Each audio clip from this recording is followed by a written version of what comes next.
வணக்கம். கலாம் ஆண்டு 6 மாதம் 8 நாள் 3 ஞாயிற்றுக்கிழமை மே 17, 2026.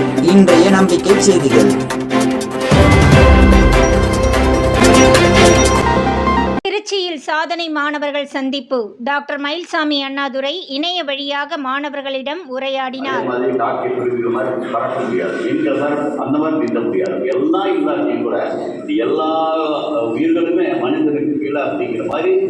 மே 15 வெள்ளிக்கிழமையன்று திருச்சி தென்னூரில் உள்ள கிளாசிக் இன்ஸ்டிடியூட்டில் தமிழகம் நெடுகிலும் இருந்து கின்னஸ் நேஷனல், மாநில, மாவட்ட அளவில் பல்வேறு துறைகளில் சாதனை புரிந்த மாணவர்களின் ஒருநாள் சந்திப்பு நடைபெற்றது. இந்த சந்திப்பில் சந்திராயன் வெற்றி நாயகன் இஸ்ரோ முன்னாள் விஞ்ஞானி டாக்டர் மயில்சாமி அண்ணாதுரை அவர்கள் கலந்து கொண்டு மாணவர்களுக்கு அறிவியல் பார்வை மிகவும் அவசியம், அத்துடன் அறிவியல் கண்டுபிடிப்புகள் எதுவும் மக்களுக்கு பயன்படக்கூடியதாகவும் முக்கியமாக தீங்கு விளைவிக்காததாகவும் இருத்தல் அவசியம் என்றார். இந்தியாவில் திறமையாளர்கள், சாதனையாளர்கள் என ஏராளமானவர்கள் உண்டு. ஆனால் அவர்கள் திறனும் சாதனைகளும் தனக்கானதாக கருதுகிறார்கள். அவர்கள் அதை நாட்டிற்கானதாக ஆக்கும்போது நாடு உயர்வடையும் என்றார்.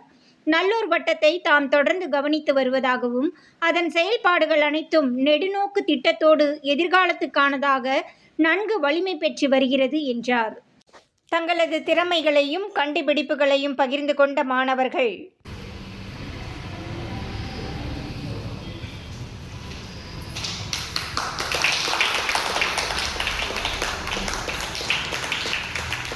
சாதனை மாணவர்கள் சந்திப்பில் கலந்து கொண்ட மாணவர்கள் தங்களது திறமைகள், கண்டுபிடிப்புகளை செய்து காண்பித்தும் விளக்கியும் கூறினர்.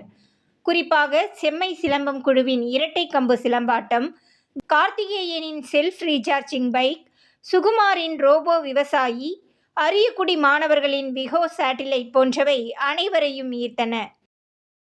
நம்ம நிறைய டெக்னாலஜி வைஸ் பார்த்தோம்னா பெருசாக நம்ம முன்னேற்றம் அடையாமல் இருந்தோம். ஒவ்வொரு விஷயமா நம்ம வளர்ச்சி எடுத்துகிட்டே வரோம். அதே சமயத்தில் இப்போ எப்படி செல்ஃபோன் எல்லார் கையிலையும் பொதுவானதாக இருக்கோ, அதே மாதிரி வருங்காலத்தில் இப்போ நம்ம அட்வான்ஸ் டெக்னாலஜியாக பார்க்குற ட்ரோன் போன்ற ப்ராசஸே நிலா அப்சர்விங் பண்ணுறது, அப்சர்வேஷன் சொல்லிட்டு இங்கேருந்து சேட்டலைட்ஸ் அனுப்பிட்டாங்க. மேலே ஆர்பிட்டர்ஸில் போய் ஆர்பிட்டார் சுற்றிக்கிட்டே இருக்கும். இந்த சந்திப்பில் கலந்து கொண்டவர்களிடையே நல்ல இணக்கம் ஏற்பட பீம்பேக் விளையாட்டு, அரசமைப்பு சாசன முகப்புரை, பனானா லீஃப் ஹோட்டல் உரிமையாளர் மனோகரன் அவர்களின் பாராட்டு மன்றம் ஆகியவற்றோடு நல்லூர் வட்டத்தின் மாநில வழிகாட்டி அன்பு அவர்களின் நான் யார் கலந்துரையாடல். இந்த சந்திப்பின் அவசியம் பற்றி நல்லூர் வட்டம் பாலு ஆகியோர் உரையாற்றினர்.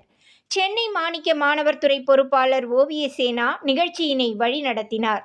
உணவிற்கான ஏற்பாட்டினை பனானா லீஃப் மனோகரன் செய்திருந்தார். 20 மாணவர்கள் நல்லூர் வட்டத்தில் இணைந்து பொறுப்பேற்று செயல்பட தயாராயிருப்பதாக கூறினர் என்று இச்சந்திப்பின் பொறுப்பாளர் விஷ்ணு தெரிவித்தார். நம்பிக்கை செய்திகளுக்காக சென்னையிலிருந்து தயாநிதி. காஞ்சிபுரம் மாவட்டத்தினை தொடர்ந்து வலுப்பெற்று வரும் சிவகங்கை மாவட்டம் என்பதை உணர்த்திய இல்லம் தேடி உள்ளம் நாடி பயணம். மே 15 வெள்ளிக்கிழமை இரவு திருச்சியிலிருந்து காரைக்குடி வந்து சேர்ந்த நல்லூர் வட்டம் பாலு மற்றும் திறமை திருவிழாத்துறை மாநில பொறுப்பாளர் வாசு ஆகியோரை சிவகங்கை மண்டல பொறுப்பாளர் பாரதி வரவேற்றார். சாதனை மாணவர் துறை மாநில பொறுப்பாளர் செல்வன் விஷ்ணு, நாகப்பட்டினம் மாவட்ட மாணிக்க மாணவர் துறை பொறுப்பாளர் வந்தித் ஆகியோரும் உடனிருந்தனர். மறுநாள் காலை இவர்கள் அனைவரும் இணைந்த இல்லம் தேடி உள்ளம் நாடி பயணம் தொடர்ந்தது. முதலாவதாக பழங்குடியினர் துறை ராஜு அவருடன் திருப்பத்தூரில் அவரது பகுதியில் சிதிலமடைந்த பழைய கட்டிடத்தில் 4-5 குடும்பங்களாக மிகவும் சிரமத்துடன் வாழ்ந்து வந்த 74 குடும்பங்களுக்கு பெரும் போராட்டங்களுக்கு பிறகு அரசாங்கம் வீடு கட்டித்தர முன்வந்து கட்டிட பணி நடைபெற்று வருகிறது. அதனை பார்வையிட்டனர். அப்போது அஸ்திவார கட்டிட பணியில் சிமெண்ட் பூச்சுக்கு பிறகு அதன் மீது தண்ணீர் பீச்சுவது போதுமானதாக இல்லை என்பது தெரிய வந்தது. அதற்காக வருகிற ஒரு சில தினங்களில் மாணிக்க மாணவர்களுடன் இணைந்து அனைவரும் அக்கட்டிடங்களுக்கு தண்ணீர் பீச்சு செய்ய ஆலோசிக்கப்பட்டது. இரண்டாவதாக ஆளுவிழாம்பட்டி கிராமத்திற்கு சென்றனர். இந்த கிராமமானது கிபி 1282 ஆண்டு 13ஆம் நூற்றாண்டில் இருந்து தற்போது வரை கிராம மக்கள் அனைவரும் மது அருந்த மாட்டோம் மற்றும் வரதட்சணை வாங்கவோ கொடுக்கவோ மாட்டோம் என முடிவு செய்து வாழ்ந்து வருகிறார்கள் என்பதை கிராமத்தை சேர்ந்த முதியவர் சக்திவேல் அவர்கள் மூலம் அறிய முடிந்தது. அடுத்து அரசு பள்ளி ஆசிரியர் கணேஷ் அவர்கள் இல்லம் சென்றனர். அப்போது அவரது கடந்த கால ஆசிரிய பணியில் பொறுப்புடனும் நேர்மையுடனும் வாழ்ந்ததினால் அனுபவித்த எல்லையற்ற அனுபவங்களை திறந்த மனதுடன் பகிர்ந்து கொண்டார்.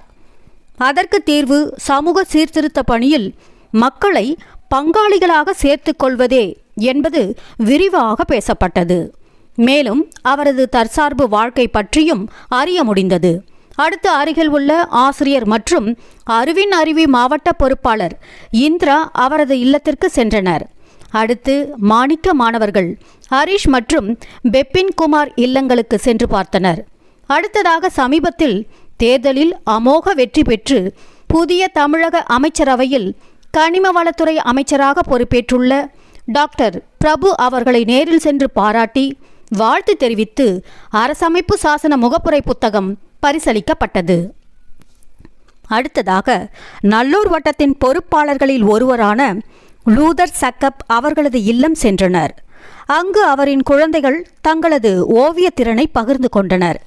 இறுதியாக சிவகங்கை மாவட்டம் கிரிக்கெட் பயிற்சியாளர் ராகவன் அவர்களை அரியக்குடி சென்று அவரது இல்லத்தில் சந்தித்தனர். இன்றைய தின இந்த இல்லம் தேடி பயணத்தை முடித்து சிவகங்கை மாவட்ட பொறுப்பாளர் சாந்தகுமாரி அவர்கள் அவரது இல்லத்தில் தமது கணவருடன் வரவேற்று இரவு உணவு மற்றும் தங்கும் வசதியை செய்திருந்ததாக சிவகங்கை மண்டல பொறுப்பாளர் பாரதி தெரிவித்தார். நம்பிக்கை செய்திகளுக்காக புதுச்சேரியிலிருந்து கவிதா ராஜ். இத்துடன் இன்றைய நம்பிக்கை செய்திகள் நிறைவடைந்தன.